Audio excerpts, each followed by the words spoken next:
Corey! Yo, Jesse!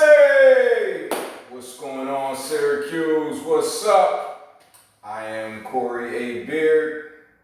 And I am Jesse Frederick Bowie. We are back in action. Yes, C&J. It's been a while. C&J, Juice from the Cuse. We are coming from Syracuse, so here we are. We're hoping you guys follow. We want to start talking about the community, positivity, just like we talked about in the first episode. That's the biggest thing, man. Bring positivity to the world.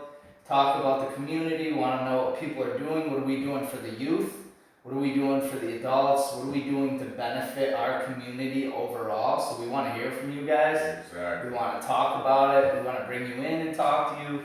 We're looking to create so many great opportunities in such a dark world. That's the number one goal. Exactly. You said it best, man. We're here to entertain. We are here to educate. We are here to learn ourselves. So please feel free to comment. Feel free to give us any pointers, any tips, whatever it is.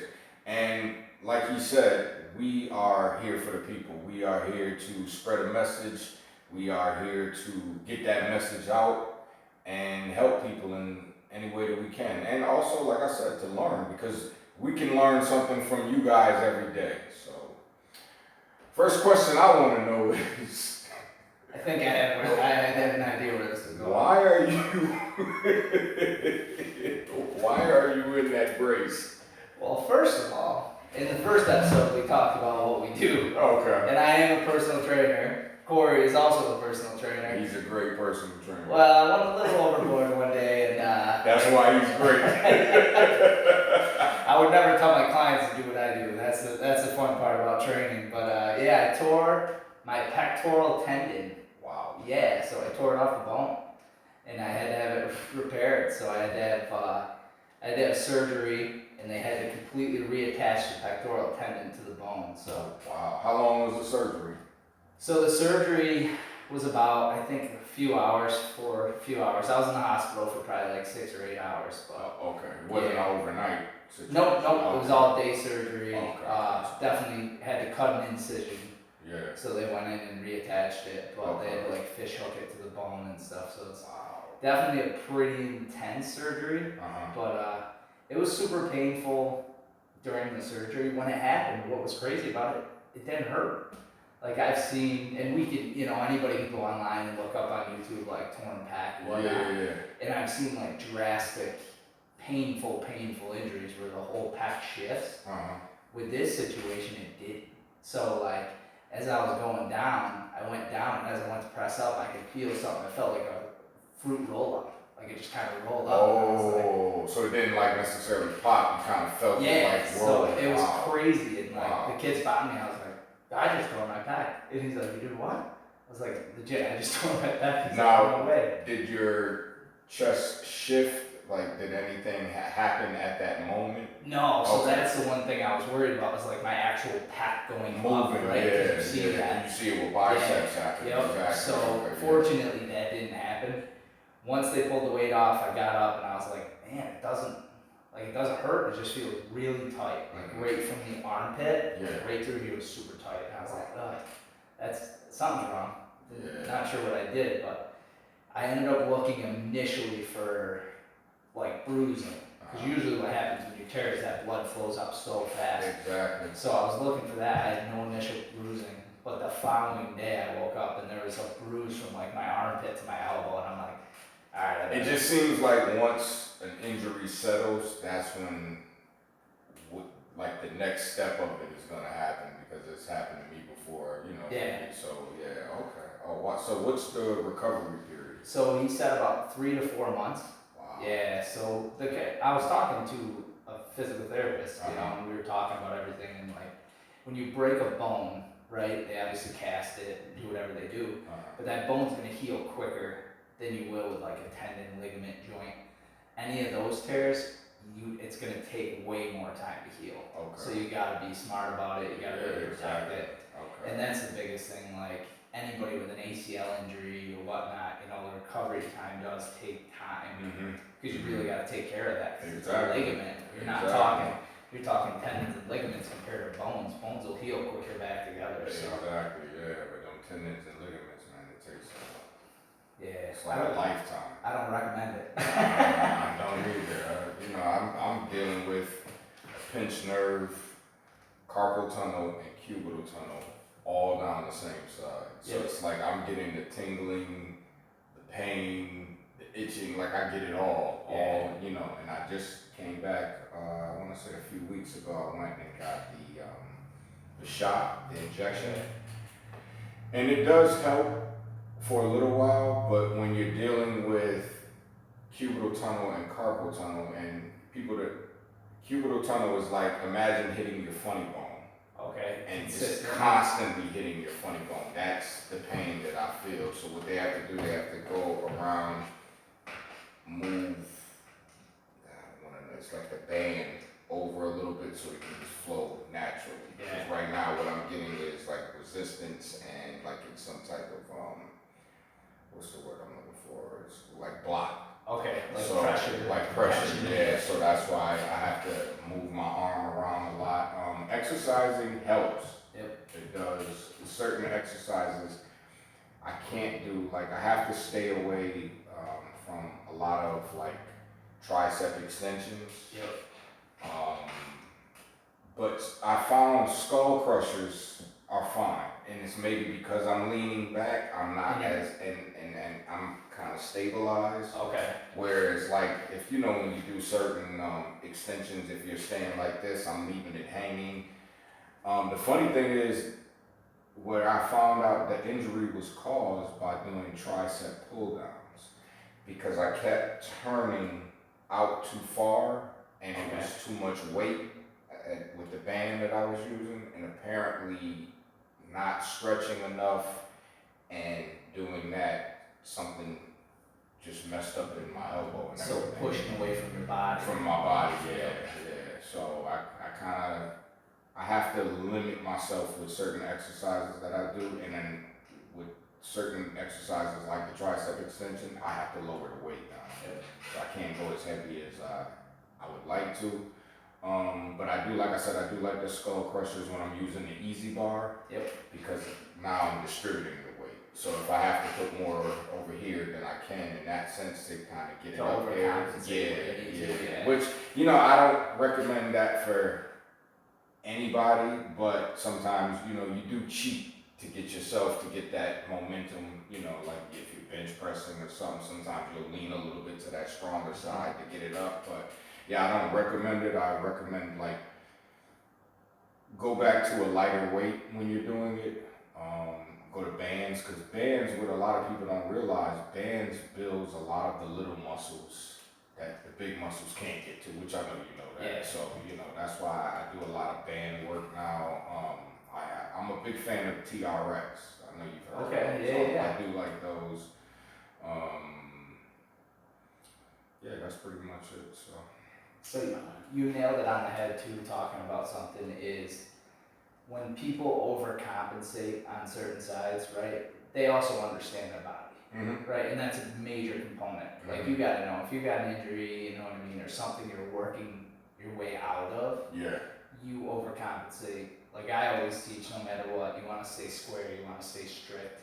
You want to have good balance, right? Because you don't want to overcompensate unless you understand. That's where you don't recommend it, but if your situation is different, right? Yeah. And that's the most important thing for everyone to know. Like whether your body, I don't care what your body type is, who you are, what, where. When you walk in the gym, you know yourself the best, right? So let's just focus on you. Exactly. Now there's going to be times where like if you're working with a trainer, I've had to like square people up. Like, hang on a second. Why are you leaning so much? You know what I mean? Like, what's Watch causing the way their feet are turning in and out. Yeah, I have to do that a lot with people when it comes to squatting and leg pressing. You know, so. And then you realize like, oh, okay, if they're squatting right, maybe they have a bad hip, right? Maybe that's why they're overcompensating. And you just break it down. Like, I'm not the, I guess I should say, normal type of trainer, right? Like, I'm constantly adjusting during the workout. Yeah, that's a good trainer. Yeah. I rarely set up like, hey, we're gonna go do this, and this. Like if I see something, I have to say something. You're attentive to it, yeah. That's you gotta make those adjustments between people.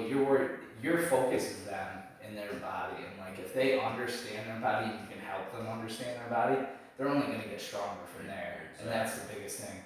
like overcompensating in your situation is great for you because you know why. Exactly. Like, somebody could walk up and be like, "Oh, you're doing that wrong," but they don't have a clue. They don't have a clue why I'm doing it. Exactly. That's the funny thing about a gym. Like, you want to be respectful of everybody, and yeah, maybe they may look awkward doing it, and just talk to them, but ask them why. Like, hey, why are you doing this? You know what I mean? As a trainer, do you find yourself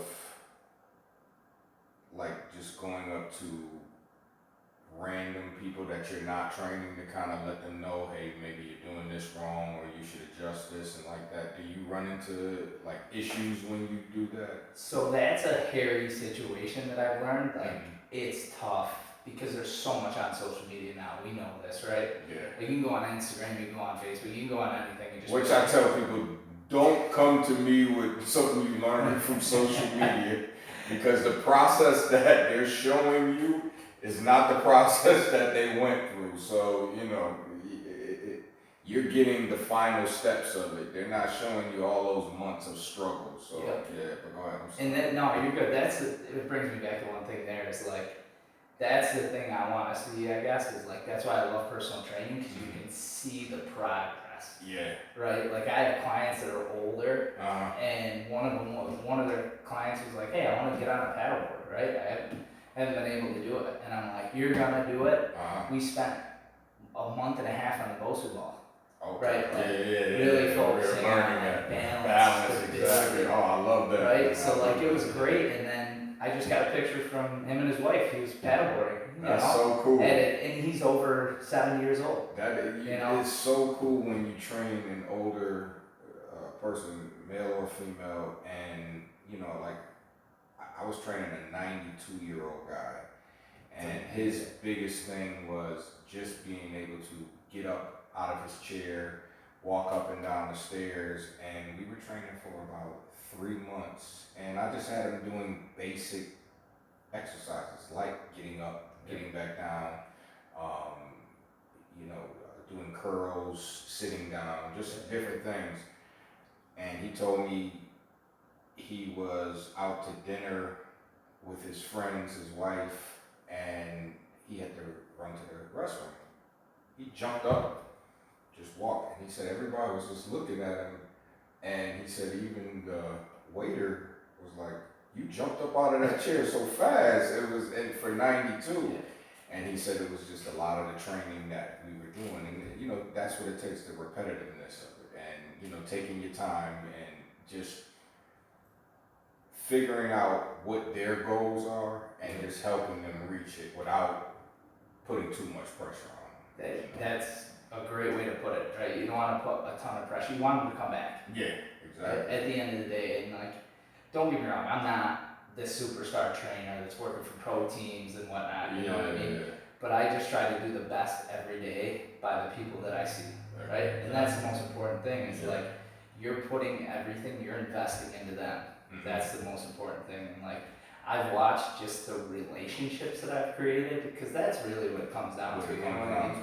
At the end of the day, they're humans, right? They face adversity every day, no matter what it is. They could have home life issues, job issues, work, kids issues.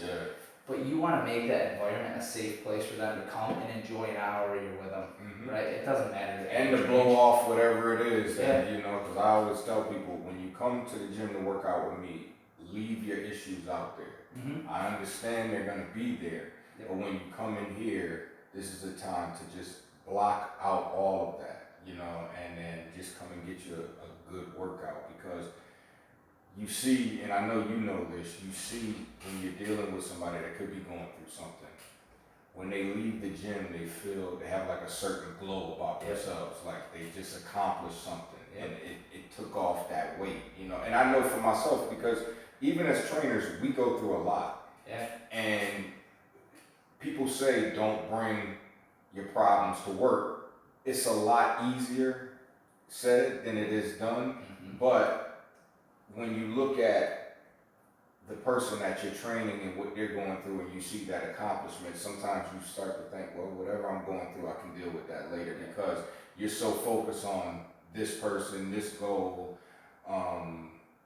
But like I said, sometimes it's tough, but you gotta kind of get over that mental block and just keep pushing through. And you know, a lot of trainers say that. Yeah.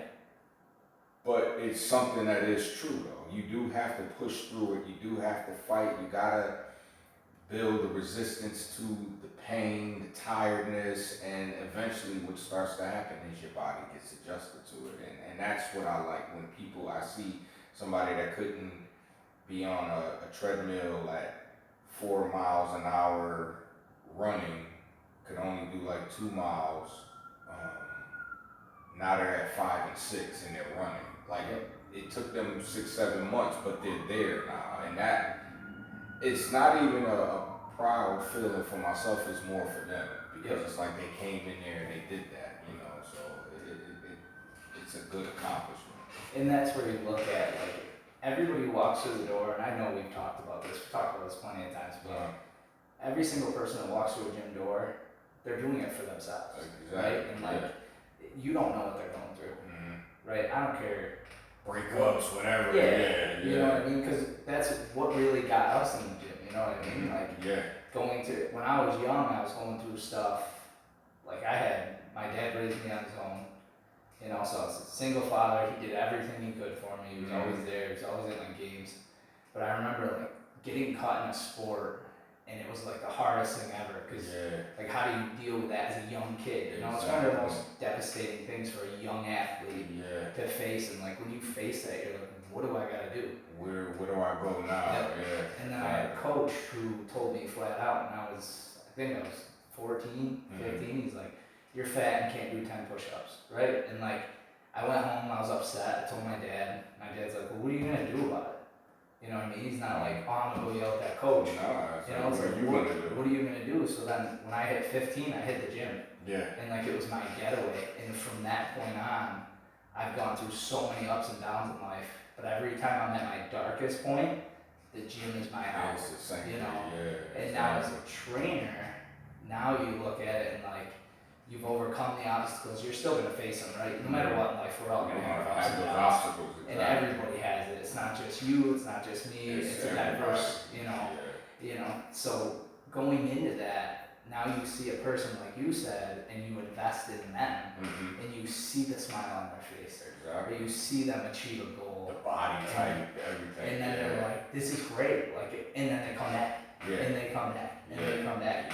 So now you become not only just a mentor, but a friendship. And like you said, that's what you want. You want them coming back. You want them feeling comfortable enough to come in there and just all around just excited about that. Because I've seen trainers take the feeling of the training away to just kind of be so demanding and wanting a person to do this. And I've literally had clients come up to me while their trainer is over there and asking me questions and things like that. And I'm not one of those people, I don't like to take other people's clients away, or I don't like to move like that. But at the same time, when I see an abusive trainer and I see that person coming to me looking for help, then it's just a natural thing. Now that doesn't mean I'm gonna take you on, but what I could do is give you some pointers or something like that. You know,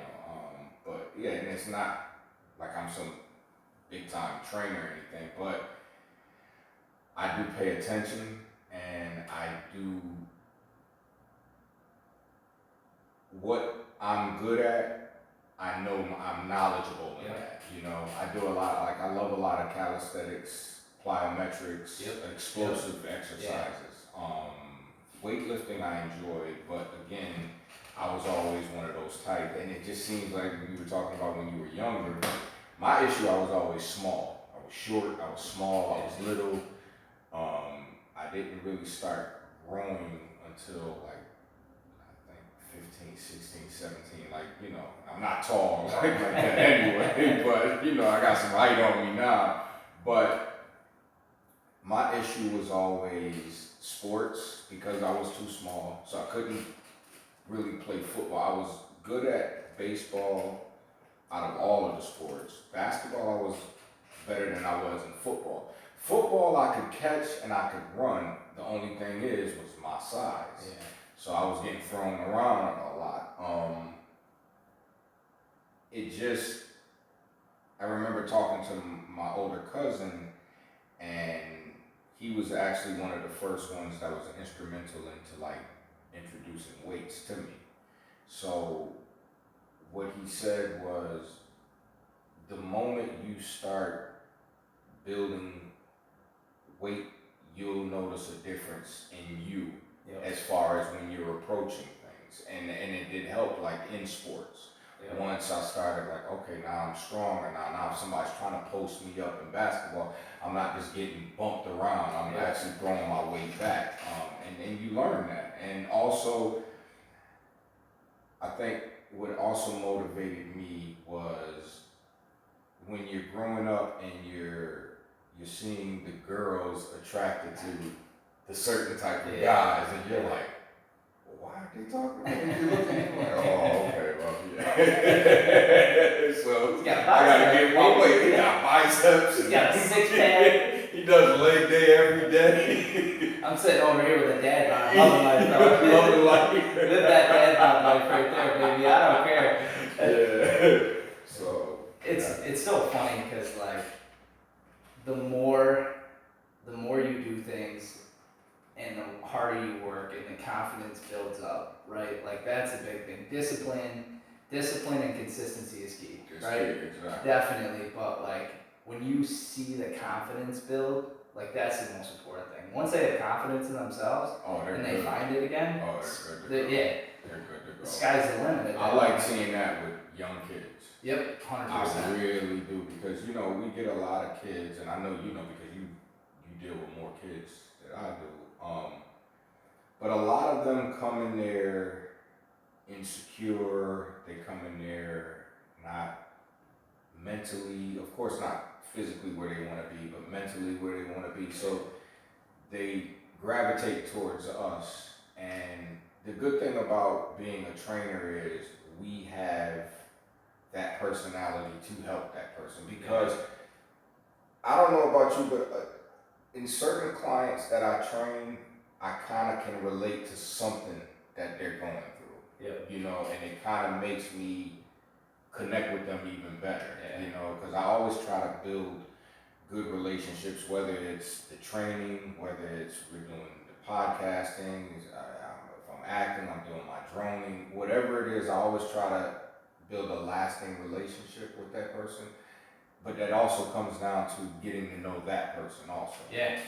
Not just what that person can do for me or what it's mostly what we can do for each other in that sense. So,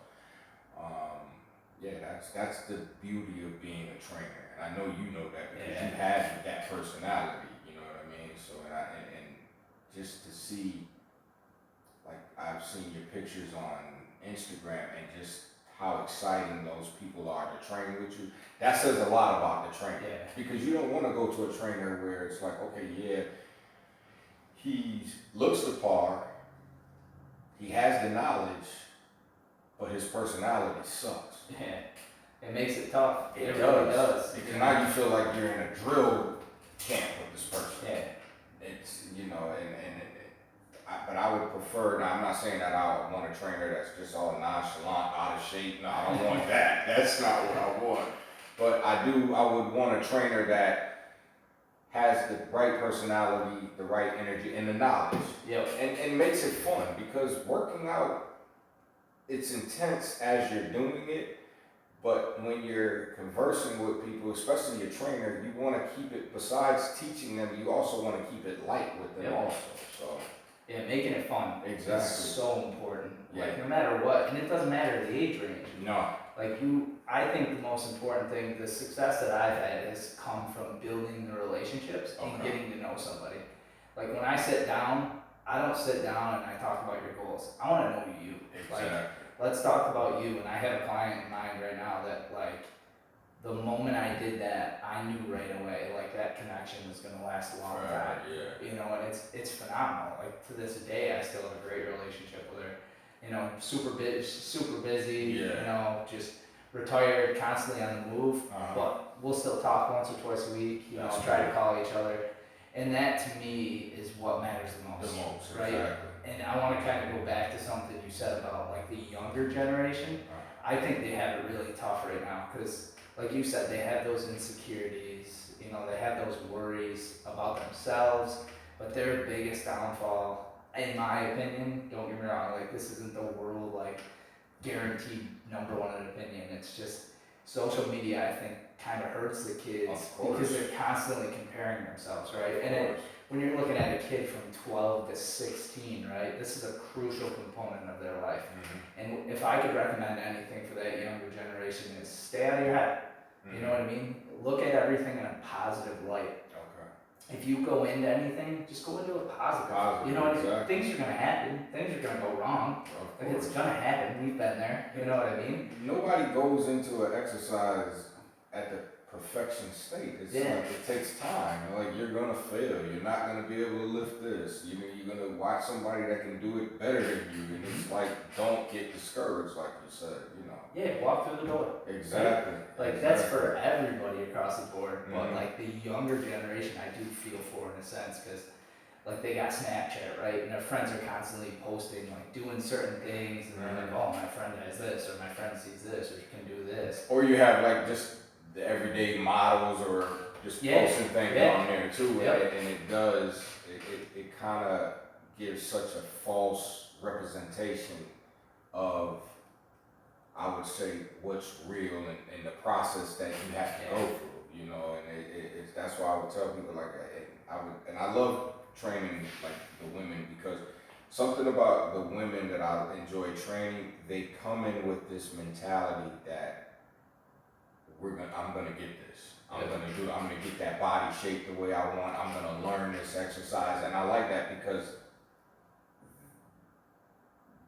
they're very like ambitious about it, and I can appreciate that. A lot of passion, a lot of drive. Oh, it's a lot, you know. Not taking away from the guys too, because you know, that's a different workout. That's more of an intense workout, which I also enjoy too. But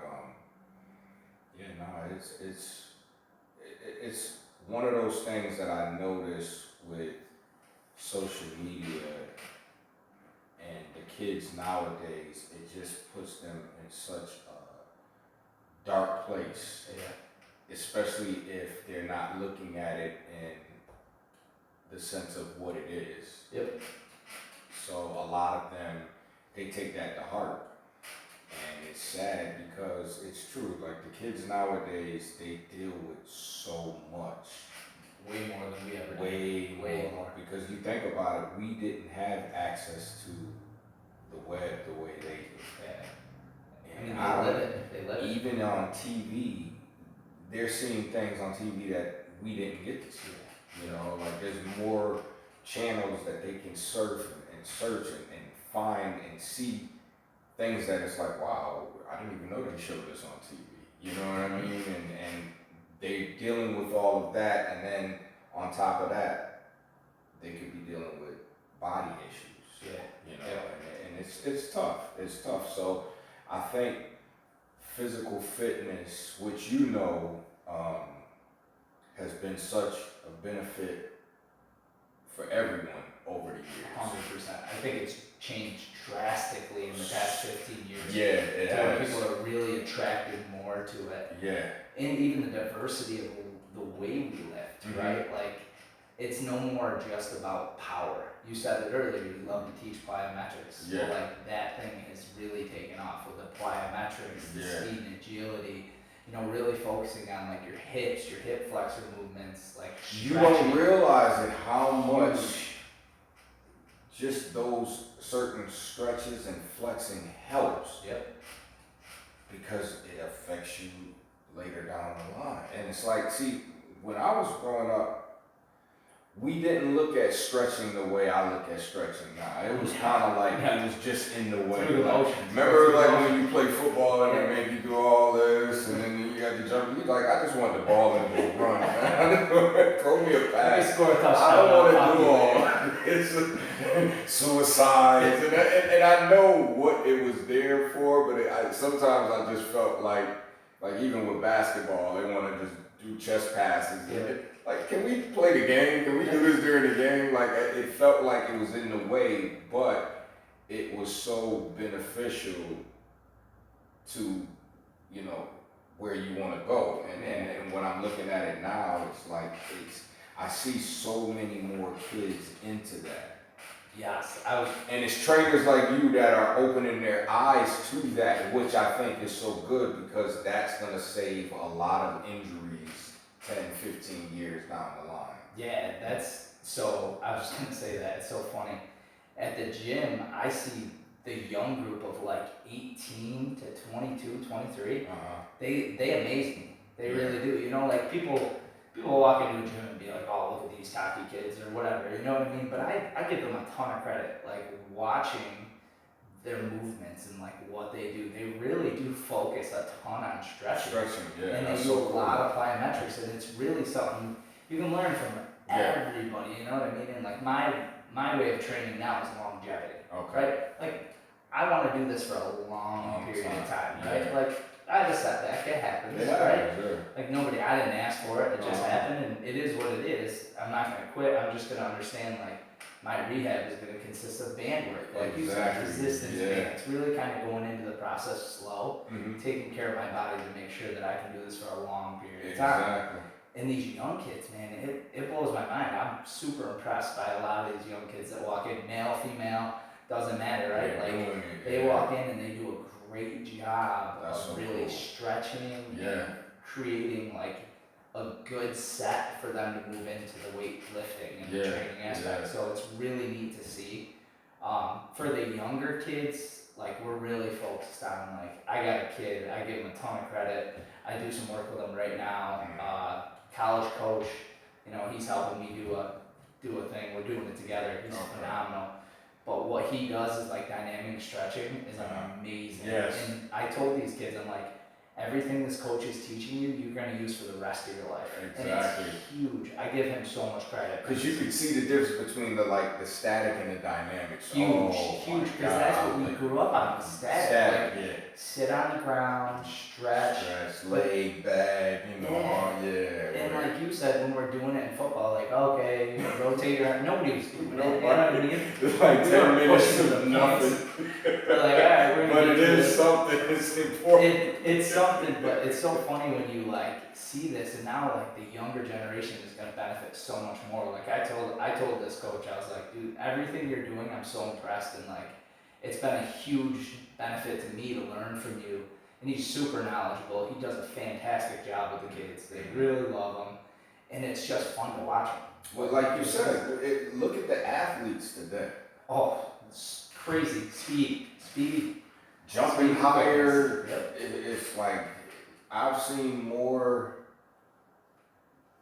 in football. Remember back then in the early 90s, the late 80s, if somebody caught a one-handed pass, we were like, oh my God, like, I don't believe he just did that. Yeah.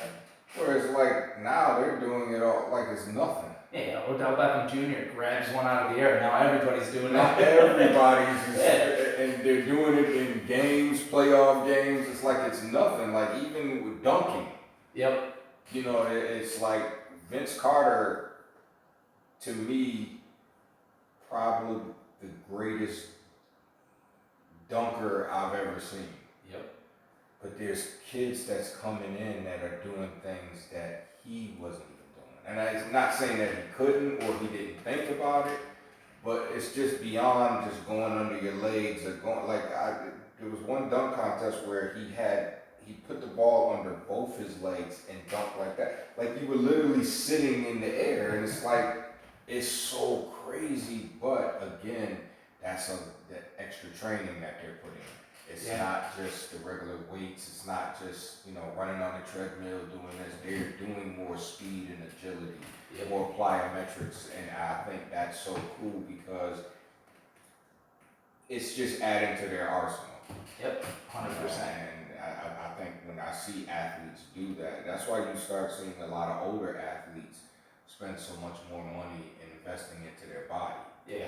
Yep. Trying different things, working with different trainers, and then when you're in that position, I think what's so cool about that is because the world is kind of at your access. Yeah. You can go get the best plyometric trainer, the weightlifter. You can get all of that, you know. So I think it's cool and then to see the results. But like you said, to see the kids doing this without those trainers, without those, you know what I mean, spending all that money, and then they're coming getting the best trainer that's going to teach them the same thing, and it's going to give them that longevity. Like that's what you're, you know, I think that's so cool, man. I appreciate trainers that are like that. Yeah, it brings a lot of diversity into it. You know what I mean? You can do so much more, but that's where I think you look at the old school ways that the athletes were so much more tight. Yeah. Right? Like their bodies were just tighter. Yeah. You know, like their hips were tight, their hip flexors were tight. Nothing was loose and limber. No. And that's where like this plyometrics, the speed and agility, dynamic stretching. It comes in play. Dynamic stretching in every sport. When you look at dynamic stretching, how many times you're going to play a sport where you're sitting doing something? Rare, right? Yeah. Like you're constantly moving, so the dynamic stretching gets you prepared for those movements, right? So that's what I appreciate so much, and I appreciate like the colleges and what the trainers are doing in colleges. I think they're doing a fantastic job. Okay.